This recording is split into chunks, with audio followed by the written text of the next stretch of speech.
Hi friends, welcome to Shami's kitchen. എല്ലാവർക്കും സുഖമാണല്ലോ. ഇന്ന് നമ്മൾ തയ്യാറാക്കുന്നത് വളരെ ടേസ്റ്റി ആയിട്ടുള്ള ചപ്പാത്തിയുടെയും പൂരിയുടെയും അതുപോലെ തന്നെ ഇഡ്ഡലിയുടെ ദോശയുടെ ഒക്കെ കൂടെ നമുക്ക് സൈഡായിട്ട് വെച്ച് കഴിക്കാൻ പറ്റുന്ന നല്ലൊരു ഓണിയൻ മസാലയാണ്. അപ്പോൾ ഇതിൻ്റെ ഡീറ്റെയിൽസ് ഒന്നും മിസ്സാകാതെ ഇരിക്കാൻ വേണ്ടിയിട്ട് എല്ലാവരും ഒന്ന് സ്കിപ്പ് ചെയ്യാതെ കണ്ടേക്കണം. കൂടെ തന്നെ നമ്മുടെ ഈ ഷമീസ് കിച്ചൻ ചാനൽ ഇതുവരെയും സബ്സ്ക്രൈബ് ചെയ്യാത്തവരുണ്ടെങ്കിൽ അല്ലെങ്കിൽ ഇത് ആദ്യമായിട്ടാണ് കാണുന്നതെങ്കിൽ പ്ലീസ് ഒന്ന് സബ്സ്ക്രൈബ് ചെയ്തേക്കണേ. ആ തൊട്ടടുത്ത് കാണുന്ന ബെല്ലൈക്കനിൽ ഓൾ കൂടി ഒന്ന് മറക്കാതെ പ്രസ് ചെയ്തേക്കണം. എന്നാൽ ശരി, നമുക്ക് വേഗം വീഡിയോയിലേക്ക് പോകാം. അപ്പോൾ നമ്മുടെ ഈ കറി തയ്യാറാക്കി എടുക്കാൻ വേണ്ടിയിട്ട് ഞാനിപ്പോൾ ഇതുപോലെ ഒരു കടായി ഒന്ന് അടുപ്പത്തേക്ക് വെച്ചിട്ടുണ്ട്. അതൊന്ന് ചൂടായി വരുമ്പോഴത്തേക്കും അതിലേക്ക് ഒരല്പം എണ്ണ ചേർത്ത് കൊടുക്കാം. എണ്ണ നന്നായിട്ടൊന്ന് ചൂടായി വരുമ്പോഴത്തേക്കും പിന്നെ ഇനി നമുക്കിതിലേക്ക് വേണ്ടതാണ് ഇതുപോലെ ചെറിയൊരു പീസ് അളവിൽ കറുവാപ്പട്ട, ഒരു 2 ഏലയ്ക്ക, അതുപോലെ തന്നെ ഒരു 3 ഗ്രാമ്പൂവും എടുത്തിട്ടുണ്ട്. ഇത് ഇത്രയും നമുക്കിതിലേക്കൊന്ന് ചേർക്കാം. കൂടെ തന്നെ പിന്നെ ഇനി നമുക്കിതിലേക്ക് വേണ്ടതാണ് ഇതുപോലെ ഒരു 1.5 ടേബിൾ സ്പൂൺ അളവിൽ കുറച്ച് കടലപ്പരിപ്പും കൂടി. അപ്പോൾ ആ കടലപ്പരിപ്പും ചേർത്ത് കൊടുത്തതിന് ശേഷം നല്ല രീതിയിൽ നമ്മളൊന്ന് വറുത്ത് കൊടുക്കണം. അതായത് നമ്മുടെ ഈ കടലയുടെ കളറൊക്കെ ഒന്ന് ലൈറ്റായിട്ടൊന്ന് മാറുന്നത് പോലെ നമുക്ക് ചെറുതായിട്ടൊന്ന് വറുത്ത് കൊടുക്കാം. ഒരുപാട് റെസിപ്പിയുടെ കൂടെ നമുക്ക് സൈഡായിട്ട് വെച്ച് കഴിക്കാൻ പറ്റുന്നതാണിത്. വളരെ സിമ്പിളായിട്ട് പെട്ടെന്ന് തയ്യാറാക്കി എടുക്കാനും പറ്റുന്നതാണ്. ഇപ്പോൾ നമ്മുടെ കടലപ്പരിപ്പിൻ്റെ കളറൊക്കെ ലൈറ്റായിട്ടൊന്ന് മാറിയിട്ടുണ്ട്. എപ്പോഴും ഇതുപോലെ ഒന്ന് മാറി കിട്ടാൻ വേണ്ടി പ്രത്യേകം ഒന്ന് ശ്രദ്ധിച്ചേക്കണം. ഇത്രയും ആയിക്കഴിഞ്ഞാൽ പിന്നെ വേണ്ടതാണ് ഒരു മീഡിയം സൈസിൽ 3 സവാള ഞാനിപ്പോൾ ഇതുപോലെ ഒന്ന് നീളത്തിനൊന്ന് അരിഞ്ഞെടുത്തിട്ടുണ്ട്. അതും കൂടി ചേർക്കാം. സവാള ചേർത്ത് കൊടുത്തതിന് ശേഷം നല്ല രീതിയിൽ നമുക്ക് എല്ലാം കൂടി ഒന്ന് വഴറ്റി കൊടുക്കാം.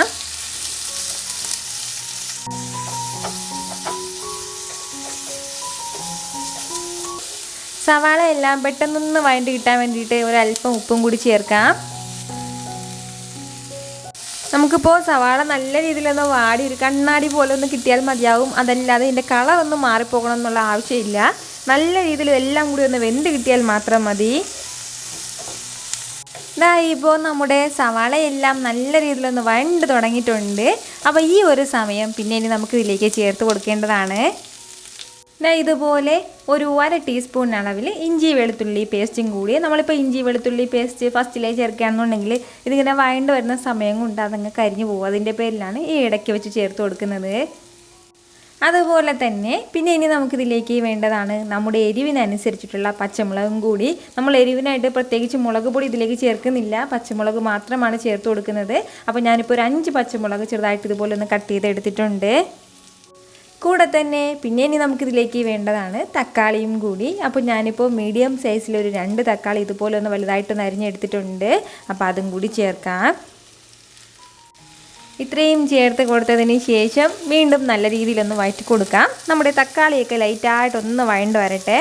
അത്രയും സമയം കൊണ്ട് വീണ്ടും നമ്മുടെ സവാള എല്ലാം ഒന്ന് വെന്ത് കിട്ടിക്കോളും.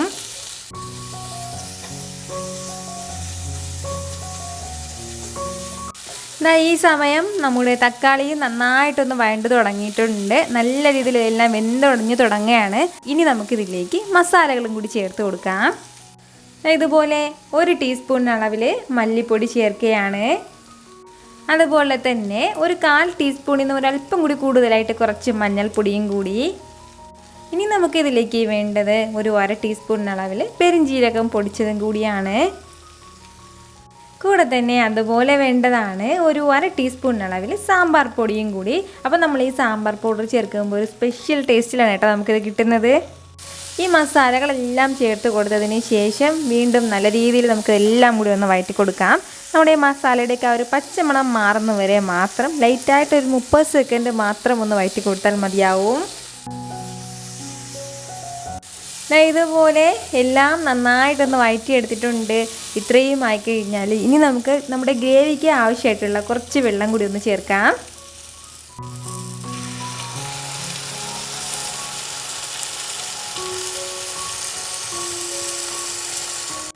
ഞാനിപ്പോൾ നമ്മുടെ ഗ്രേവിക്കും ആവശ്യമായിട്ടുള്ള വെള്ളമൊക്കെ ചേർത്ത് കൊടുത്തിട്ടുണ്ട്. വെള്ളം ചേർത്ത് കൊടുക്കുമ്പോൾ ഇതുപോലെ ഇങ്ങനെ കട്ടിയില്ലാതെ ആയിരിക്കും ഉണ്ടാകുന്നത്. അപ്പോൾ ഈ ഒരു സമയം പിന്നെ ഇനി നമുക്കിതിലേക്ക് വേണ്ടതാണ് കുറച്ച് കടലമാവും കൂടി ഞാനിപ്പോൾ ഒരേ ഒരു ടീസ്പൂൺ അളവിൽ കടലമാവ് എടുത്തിട്ടുണ്ട്. കടലമാവ് ഇതിലേക്ക് ചേർക്കുമ്പോഴത്തേക്കും നല്ലൊരു കട്ടി കൊടുക്കും. അപ്പം നമ്മൾ പ്രത്യേകം കടലമാവ് ചേർക്കുമ്പോൾ ശ്രദ്ധിക്കേണ്ട ഒരു കാര്യം എന്താണെന്ന് വെച്ചാൽ ചെറുതായിട്ടൊന്ന് ചൂടാക്കി വറുത്തെടുത്തതിന് ശേഷം മാത്രമേ ഇതുപോലെ കറികളിൽ ചേർക്കാൻ പാടുള്ളൂ. അല്ലാന്നുണ്ടെങ്കിൽ ആ മാവിൻ്റെ ഒരു പച്ച ടേസ്റ്റ് ഉണ്ടാകും. അപ്പോൾ അതങ്ങനെ പെട്ടെന്ന് നമ്മൾ എത്രത്തോളം നമ്മളതിൽ നിന്ന് വഴറ്റിയെടുത്താൽ ആ ടേസ്റ്റ് അങ്ങനെ മാറില്ല. അതിൻ്റെ പേരിൽ പ്രത്യേകം ശ്രദ്ധിക്കണം. ഒരു അരക്കപ്പോളം കടലപ്പൊടി എടുത്ത് നമ്മളൊന്ന് നന്നായിട്ടൊന്ന് ചൂടാക്കിയതിന് ശേഷം ഫ്രിഡ്ജിൽ സൂക്ഷിച്ച് വെക്കുകയാണെന്നുണ്ടെങ്കിൽ ഇതുപോലെ നമുക്ക് പെട്ടെന്നുള്ള അവസരങ്ങൾക്കൊക്കെ എടുക്കാവുന്നതാണ്. ഇതിപ്പോൾ ഒരേ ഒരു ടീസ്പൂൺ അളവിലാണ് എടുത്തിട്ടുള്ളത്. ഇതിലേക്ക് ഒരു അല്പം വെള്ളം കൂടി ചേർത്ത് മിക്സ് ചെയ്തിട്ട് അതും കൂടി ചേർക്കാം.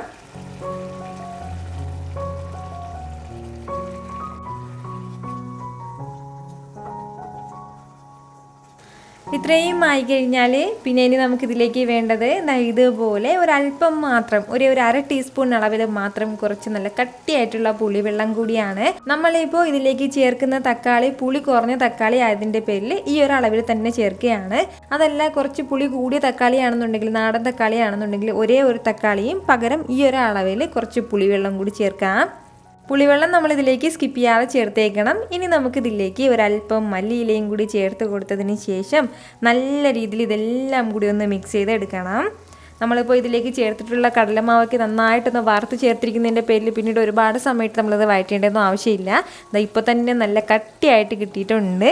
ഈ ഒരു രീതിക്ക് ഇതെല്ലാം കൂടി ചേർത്തിട്ട് നന്നായിട്ടൊന്ന് മിക്സ് ചെയ്തെടുത്താൽ മാത്രം മതിയാവും. നമ്മുടെ സൂപ്പർ ടേസ്റ്റി ആയിട്ടുള്ള ഒണിയൻ മസാല റെഡി ആയിട്ടുണ്ട് കേട്ടോ.